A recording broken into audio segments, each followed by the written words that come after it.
The text came in at 9:30 on a Tuesday. You owe us $75,000. We gave you life. Time to pay back. I stared at the screen for maybe 10 seconds. Then I opened my files. Found the spreadsheet I'd been keeping for 12 years. I typed one sentence. Attached is what I actually owe. And I hit send. The file name? Family Ledger Reconciliation. 127 lines. Every dollar. Every date. Every promise they made and broke. What happens when the child who always gave is told they always took? I had proof. 127 lines of it. Drop your country and the time. Curious who's up late like me. And hit subscribe. This one gets wild. Let me rewind to where the debt really started. I was 19 the first time they asked. Mom's landlord was about to evict her. She needed $800 by Friday. Just this once, she said. I'll pay you back next month. I wired it from my first semester work-study paycheck. Next month never came. At 23, my brother got a DUI in Vegas. Bail was $3,200. Family helps family, Dad said. I helped. At 27, Dad's truck got repoed. He couldn't get to work without it. $5,100 to reverse it. I was always the successful one. First to finish college, first with a steady job. They framed every ask as temporary. Rent here, hospital bill there, bail once, transmission twice. Over 12 years, small rescues became a pattern. But here's the thing. My accounting professor told me something freshman year. Trust people, but document everything. So I did. Every Venmo note, every Zelle confirmation, every text that said thank you.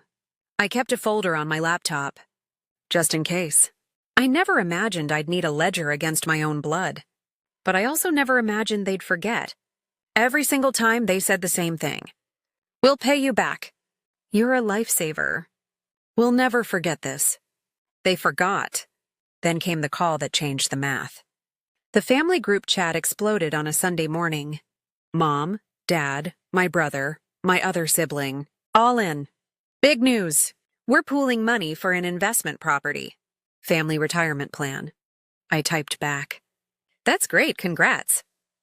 Then my brother sent the breakdown. We're all chipping in. Your share is $75K. I read it twice. My share? Mom jumped in. We all agreed. You make the most. We gave you 18 years. This is the least you can do. Not a request, a bill. I tried to stay calm. What about all the money I've already sent over the years? 3 dots. Then my brother again. That was your duty as family. This is different. This is an investment. In all of us. Dad's message came next. We sacrificed everything to raise you. You wouldn't be where you are without us. My other sibling piled on. Stop being selfish. We all know you can afford it. I sat there staring at my phone. 12 years of wiring money. 12 years of just this once. And now I was selfish for hesitating. I typed, "Can I think about it?" Dad's reply was ice. We need an answer by Friday. Or we'll know where we stand. 5 days. $75,000. Or I was out. I called Mom that night. Tried to talk it through. She cried. After everything we did, you're gonna spit in our faces. I said, I'm not spitting. I just need time. You have time. You have until Friday. She hung up. Dad wouldn't pick up. My brother sent a single text. Wow, ungrateful. The group chat went silent. Radio silence for 2 days. Then my brother posted something on Facebook. Vague, but pointed. Some people forget where they came from. Mutual friends started texting me. Everything okay at home? I felt insane. Like I was the villain in a story I didn't write. A friend said, just pay it. Keep the peace. It's only money. Only money. $75,000. For 48 hours, I wondered if I really was wrong. Maybe I did owe them. Maybe they were right. Then I opened my laptop. I saw the folder. Family, finances, 12 years of transfers. I'd never added them up. I opened Excel, and I started typing. I pulled every bank statement going back to 2011. I filtered by their names. Mom, Dad, brother, my other sibling, Venmo, Zelle. direct transfers, even a couple of checks I'd mobile deposited. Each row, date, amount, purpose. I built a pivot table. The number climbed. 8,000, 34,000, 67,000. I watched the total tick up in the corner of the screen. When it stopped, I sat back in my chair. $114,273.81. 127 transactions. 12 years. Not a single repayment. Not one. The average per year? $9,500. They wanted $75,000 from me. I'd already given them $114. Every temporary loan, every one-time emergency, every I swear we'll pay you back. I stared at that number for a long time. I wasn't the debtor. I was the bank. And they'd never even said thank you. I saved the file. Backed it up. Then they made it worse. On Wednesday, my brother posted again. Still vague. Still pointed. Family members who get successful and forget the people who raised them. Comments poured in. Aunts, cousins, people I hadn't spoken to in years. Family first. Blood is thicker than water. Shame. My phone buzzed. A voicemail from Mom. I listened. She was crying. Your grandfather would be so ashamed of you right now. We gave you everything, and this is how you repay us? Then Dad sent an email. Formal. Typed. Signed at the bottom. Subject line. Formal request for repayment of parental investment. I'm not kidding. The email cited unjust enrichment and moral obligation. It demanded $75,000 within 30 days. Failure to comply will result in legal and relational consequences. I forwarded it to my friend who works as a paralegal. She called me immediately. This isn't legally binding. They can't sue you for raising you, but it's designed to scare you. It worked. I had 30 days on paper. But I knew I didn't need 30 days. I needed 3 minutes. I went back into the spreadsheet. This time I pulled the context. Not just the dollar amounts. The notes. The messages. The promises. I copied every Venmo memo. Rent. Thank you, lifesaver.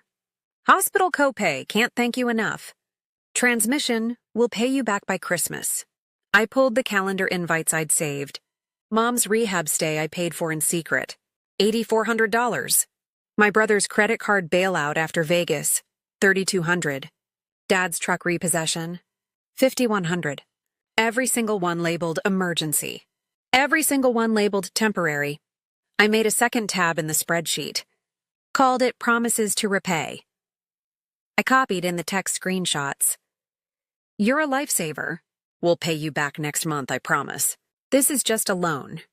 We'll return it. We'll never forget this. But they did forget. Or maybe they just rewrote the story. Because now, 12 years later, it was my duty. Now it was what I owed. I looked at the side-by-side. Their words then. Their words now. This wasn't about money. It was about power. And I was done being the ATM. Thursday morning, my cousin texted me. Not the cousin in the group chat. The one who keeps her distance. Hey, I think you should see this. She sent a screenshot. It was from a different family group chat, one I wasn't in. My parents, my brother, planning. The date on the screenshot? 2 weeks before they asked me. Mom's message. We need to figure out who's covering what. I think we can get him to do 75 if we frame it right. My brother. He's got no kids, no debt. He can afford it. Dad. Just play the sacrifice card. He's always been easy to guilt. I read it 3 times. The ask wasn't spontaneous. It was workshopped. They'd tested the script, calculated the pressure, assigned me a dollar figure based on how guilty they could make me feel. I wasn't family. I was a line item in their budget, a resource to extract. My cousin sent another text. I'm sorry. I thought you deserved to know. I didn't reply right away. I just sat there. I wasn't angry. I didn't yell. I didn't cry. I got surgical. I opened the spreadsheet one more time. I added a third tab. Net balance. 3 columns. What I gave? What they promised. What they returned. The formula was simple. $114,273.81. Minus 0 equals $114,273.81. I saved it. Renamed the file. Family Ledger Reconciliation Final. XLSX. Then I opened my email. I didn't write a speech. I didn't defend myself. I wrote one sentence. I've reconciled the family accounts as requested. I attached the file. I BCC'd my paralegal friend and a retired family law attorney my cousin had recommended. Neutral witnesses. Just in case. I hovered over the send button. My hands didn't shake. I clicked. The timestamp read 11:43 p.m. I set my phone face down on the desk. By midnight, it was vibrating nonstop. 10 texts, 4 calls, 2 voicemails. I didn't pick up. I just waited. By Friday morning, the group chat was chaos. This is fake. You made this up. You're trying to manipulate us. My brother. I'm calling a family meeting. In person. Tomorrow. We're clearing this up. I agreed, but only on one condition. The mediator had to be there. The retired attorney my cousin recommended. Neutral ground. Witness present. They agreed. We met at a coffee shop. Private room in the back. Mom, Dad, my brother, my other sibling, the mediator, and me. I brought my laptop. I opened the spreadsheet. Projected it on the wall. Dad spoke first. This is fiction. He fabricated this to get out of helping his family. The mediator looked at me. Can you provide one receipt? I logged into my bank. Live. I filtered the transactions by my parents' names. I turned the laptop around. 10 transactions on the first page alone. The mediator leaned in. These are real bank records? Yes. My brother tried next. Those were gifts. Not loans. I didn't argue. I just played a voicemail. Mom's voice filled the room. Sweetheart, thank you so much. I swear we'll pay you back by Christmas. I promise. The date stamp on the recording? December 2016. I pulled up a text thread. Read it out loud. Dad, April 2019. Temporary loan. We'll return it next month. Thank you. Silence. I looked at the mediator. She looked at the spreadsheet. Then at my parents. According to this ledger, the net obligation runs the other direction. Mom started crying. Dad pushed his chair back. I spoke. Calm. Steady. I'm not asking you to repay me. I'm asking you to stop pretending I owe you. And I'm asking for distance. Dad stood. This family is done. He walked out.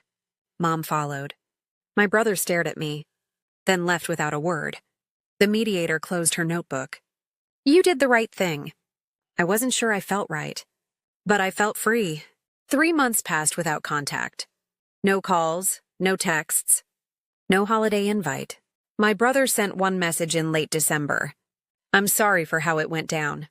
I think we all got caught up in something. I read it. I didn't reply. I didn't block anyone. But I didn't reach out either. Boundaries aren't walls. They're just honest distances. I started seeing a therapist in January. She taught me a term I'd never heard before. Financial enmeshment. When family uses money to control. To obligate. To keep you tied. I'd been enmeshed for 12 years and didn't even know it. The spreadsheet didn't just free me from the ask. It freed me from the guilt. I redirected the money I used to send them. Every month I'd budgeted $200, $300, sometimes more for family emergencies. Now that money goes somewhere else. A scholarship fund. For first-generation college students who need help with unexpected costs. Last month we awarded our first recipient. A kid whose mom got evicted right before finals. Just like mine did. He sent me a thank you email. He called me a lifesaver. I didn't ask him to pay me back. My cousin, the one who sent the screenshot, reached out a few weeks ago. She said, "You gave me permission to say no." Thank you. She'd set her own boundaries with another part of the family. The ledger had a ripple. I don't regret sending it. I don't regret the meeting. I regret that it had to happen at all. But here's what I learned. Family isn't who asks the most. It's who remembers what you gave. And if they can't remember, you don't owe them your future. So here's my question for you. Would you have sent the ledger? Or would you have just walked away silently?